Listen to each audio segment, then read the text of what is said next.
Hey y'all, welcome to this week's new releases for the week of April 3rd. We have an interesting assortment list this week. We have some of my anticipated releases that I will talk about at the end. So we will work from the other genres to fantasy because I did just do the whole anticipated releases for the next 3 months video that you guys can go check out. So we'll save those for the end and maybe not go into as much detail. Or if you don't want to check that out, maybe I should go into more detail. If you've already checked it out, you can skip over that part because we will have timestamps for each of the genres as we talk about them.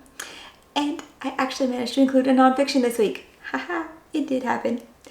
I hope you guys enjoy this list though that we're getting into. Alright, let's go ahead and start this week off with fiction genre. And our first one up is going to be The Last Heir to Blackwood Library by Hester Fox. Oh my goodness, the pen. Let's see. In post-World War I England, a young woman inherits a mysterious library and must untangle its powerful secrets. With the stroke of a pen, 23-year-old Ivy Radcliffe becomes Lady Hayworth, owner of a sprawling estate in the Yorkshire moors. Ivy has never heard of Blackwood Abbey or the ancient bloodline from which she's descended. With nothing to keep her in London since losing her brother in the Great War, she wearily makes her way to her new home. The Abbey is foreboding, the servants reserved and suspicious, but there is a treasure waiting behind locked doors and magnificent library.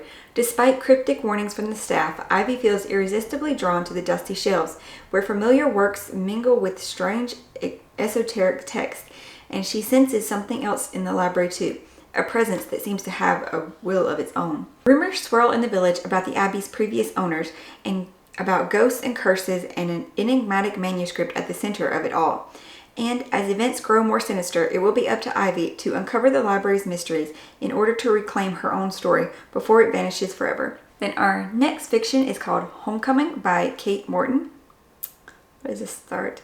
Both of these are historically fictions too because they both take place in the past. Adeline Hills, Christmas Eve, 1959. At the end of a scorching hot day, beside a creek on the grounds of a grand country house, a local man makes a terrible discovery. Police are called and the small town of Tambilla becomes embroiled in one of the most baffling murder investigations in the history of South Australia. Many years later and thousands of miles away, Jess, a journalist in search of a story, having lived and worked in London for 2 decades, now finds herself unemployed and struggling to make ends meet. A phone call out of nowhere summons her back to Sydney, where her beloved grandmother Nora, who raised Jess when her mother could not, has suffered a fall and is seriously ill in the hospital. At Nora's house, Jess discovers a true crime book chronicling a long-buried police case, the Turner family tragedy of 1959. It is only when Jess skims through its pages that she finds a shocking connection between her own family and this notorious event, a mystery that has never been satisfactorily resolved. It describes itself as an epic story that spans generations. Homecoming asks what we would do for those we love and how we will protect the lies we tell.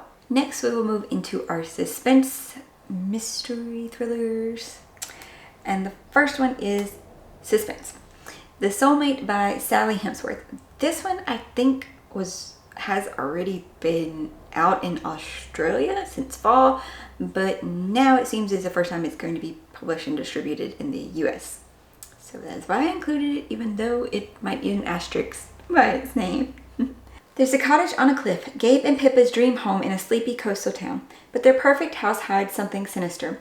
The tall cliffs that have become a popular spot for people to end their lives. Night after night, Gabe comes to their rescue, literally talking them off the ledge, until he doesn't. When Pippa discovers Gabe knew the victim, the questions spiral. Did the victim jump? Was he pushed? Oh, was she pushed? My bad. And would Gabe, the love of Pippa's life, her soulmate, lie? As the perfect cascade of their marriage begins to crack, the deepest and darkest secrets begin to unravel. Okay. Not sure what's happening, but okay. I mean, yeah. I don't know. Not sure about that one. It seems like it would be more suspicious if you didn't talk someone off, if you've been doing it.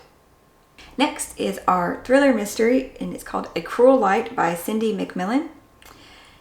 It was a blood-curdling crime that rocked the town to its core, leaving some with permanent scars and others with deep regrets. A young girl had been brutally slain. Memories were beginning to fade, but during the renovation of the old parsonage, the murder rears its ugly head again when workers discover a time-ravaged portrait of the young victim. Conservator Honora Grande is hired by the local police to clean the painting and expose what lies buried within it.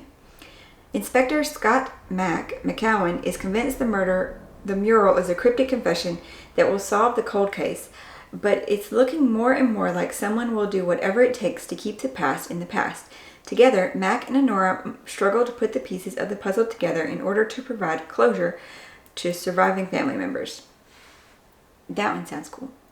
And its cover is quite beautiful. Do you need somewhere to sit? On to our sci-fi of the week, and this is On Impulse by Heather Texel. Maybe. It says, when the department trained me to catch criminals, I never dreamed I'd become one. Agent, suspect, intergalactic fugitive. I was one of them until I shot my partner in self-defense. Even though the department cleared me of wrongdoing, my coworkers didn't agree. They turned their backs on me, so I turned my back on them. Cat here now. My partner's actions never made sense. After ignoring my gut for a year, I asked my tech genius best friend to dig into it. Now, Jarrett's gone dark, and I soon discover he's been brutally murdered. An officer finds me standing over the body, blaster in hand. Even I admit, this looks bad. Gosh, that's awful too, your best friend. But there's no way I can trust the department to investigate further. Not if I'm already the prime suspect. My only option is to run. Is it impulsive? Sure. Will having law enforcement dog me across the galaxy make life difficult? Most certainly. I'll have to stay one step ahead of them if I want to solve Garrett's murder and clear my name. Doing that will require every trick the department taught me, and a few I learned on my own. Alright. So it is sci-fi, but it also sounds detective novelty. These next ones are romance, and I love the name. The description's kind of cute too, but I love the name of this one and how it's on the cover. It's Monopolove by Mia Hinselman. If Harper Sloan has learned anything, it's that you can't throw money at a problem. So when she learns the beloved game store she owns with her sister and best friend is struggling, instead of mortgaging her pride and grabbing up the pile of uncashed checks from her absentee father, she rolls up her sleeves and enters the city's Monopoly tournament to save love and games. Declan Wilde is a handsome, new-in-town doctor looking to set his karma straight. That's weird sounding. When he pays for Harper's coffee, she's horrified. She quickly repays her debt with interest to prove she doesn't need his charity. But when Declan turns up at Love and Games to enter the tournament, refusing his business isn't an option. Forced to see each other at every practice, the tension starts to feel like a challenge beyond the game board. As they go over strategies for play, is their rivalry still just enemies playing games, or has it turned into something more? It's weird that you can't even accept a cup of coffee from someone who's trying to, do something nice. Our next one is a magically themed romance. It's What the Hex by Jessica Clare. Penny Roundtree wants nothing more than to be a familiar to a witch. She's been a member of the Society of Familiars ever since she was old enough to join the fam. There's just one small problem. No one's hiring. Witches and warlocks are so long-lived that there are far more familiars available than witches to train them. So when an unorthodox agreement to apprentice under the table to a forbidden warlock presents itself, she takes it. Willem Sawyer is banned from having a familiar due to past transgressions, thereby limiting his magical casting abilities. Unfortunately for the surly Prussian warlock, he has no choice but to work with enthusiastic Penny as a familiar. They immediately clash like dried roan horsehair, and honeycomb gathered by moonlight. It's a terrible spell combination, ask anyone. Casting spells has the delightful perks Penny never could have dreamed of, but also greater dangers. Someone is targeting Penny. Willem and Penny must work together to catch their enemy, and if their ploy requires a little kissing on the side, who's to question the rules of magic? So it sounds cutesy and magic-y, romance-y themed, so I think it's a good combination probably. This next one is more of a fantasy romance, and it is A Shimmer Between by Evelyn Sage. Princess Lena has given up on finding a way out of her arranged marriage. Her people are starving thanks to her useless father and selling her hand to the highest bidder is the only way to save them. On the eve of her engagement party, she allows herself one last night of freedom with her sisters. But when she discovers a portal to the lost Fae Kingdom, Leanna dares to dream there might be another way to save her kingdom. Callum hopes his vision for the future will bury his haunted past. Despite centuries of animosity between Fae and humans, he wants to help Leanna save her kingdom. But the secrets he's keeping about what really happened before the Fae Kingdom vanished could cost her everything. The only way for Leanna to save herself from marriage and her people from ruin is to save the Fae first. But with every tick of the clock, animosities old and new spill over. Will Leanna and Callum overcome the past and unite their kingdoms once more, or will true love plunge them into a bloody chaos? And now we'll move into fantasy. The first one's going to be Divine Rivals by Rebecca Ross. After centuries of sleep, the gods are warring again, but 18-year-old Iris Winnow just wants to hold her family together. Her mother is suffering from addiction, and her brother is missing from the front lines. Her best bet is to win the columnist promotion at the Oath Gazette. To combat her worries, Iris writes letters to her brother and slips them beneath her wardrobe door, where they vanish into the hands of Roman Kit, her cold and handsome rival at the paper. When he anonymously writes Iris back, the two of them forge a connection that will follow Iris all the way to the front lines of battle for her brother, the fate of mankind, and love. The next one's going to be Silver in the Bone by Alexandra Bracken. This one does sound a little bit interesting. Born without a trace of magic, Tamsin Lark is no match for the sorcerers and hollowers who populate the magical underground of Boston. But when the only parent she's ever known disappears without so much as a goodbye, she has no choice but to join in the cutthroat pursuit of enchanted relics to keep herself and her brother Cable alive. 10 years later, rumors are swirling that her guardian found a powerful ring from Arthurian legend just before he vanished. A run-in with her rival in Emrys ignites Tamsin's hope that the ring could free Cable from a curse that threatens both of them, but they aren't the only ones who covet the ring. As word spreads, greedy hollowers start circling, and many would kill to have it for themselves.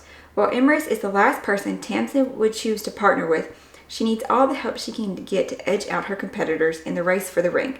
Together, they dive headfirst into a viper's nest of dark magic, exposing a deadly secret with the power to awaken ghosts of the past and shatter her last hope of saving her brother. So thoroughly intriguing. It says this is the first book in another epic fantasy adventure series. So it's going to be a whole series. Our last fantasy is Engines of Chaos by R.S. Ford. This is the sequel to Engines of Empire. And this one is an epic fantasy full of politics and magic-fueled machines. Says clashing guilds and an empire goes into a revolution. In the first one, we are mostly following the members of the Harksburg Guild, and I feel like we will still be doing that as we follow each of the different members. But yes, the Harksburg Guild is the ones that deal with the logistics and the transportation around their empire. And in their empire, like most of it is fueled by these magical artificing, because it is stones that different colored stones will be imbued with different properties like electronics and stuff like that, but not quite electronics. So yeah, that is what we're following and happening. I highly recommend this one. It was awesome. It really was. And our last book for the week, though, is going to be the nonfiction, Got Your Number, The Greatest Sports Legends and the Numbers They Own by Mike Greenberg and Paul Himbekind. It says ESPN personality and New York Times bestselling author Mike Greenberg partners with mega producer Himbo to settle once and for all which legends flat out own which numbers. In short essay certain to provoke debate between and amongst all generations, Greenie uses his lifetime of sports knowledge to spin yarns of legends among the legends and tell you why some have claimed their spot in the top 100 of all time. I think this would be an interesting book for non-fiction readers, for sports fans, all that. Because, in the South, college football reigns supreme, so yeah, I could see the debates being sparked by this book so much. But it's not just college football. This is like all sports. I think they're covering lots of different sports. That's all I have for you guys today. Maybe you found this list informative, something you want to go pick up now. If you are new here, hi, I'm Morgan, and I do book reviews, unboxings, and vlogs like this one. And if you are enjoying my content, maybe you'll subscribe. I hope you're finding something awesome to read today, and I'll see you in the next one. Bye, y'all.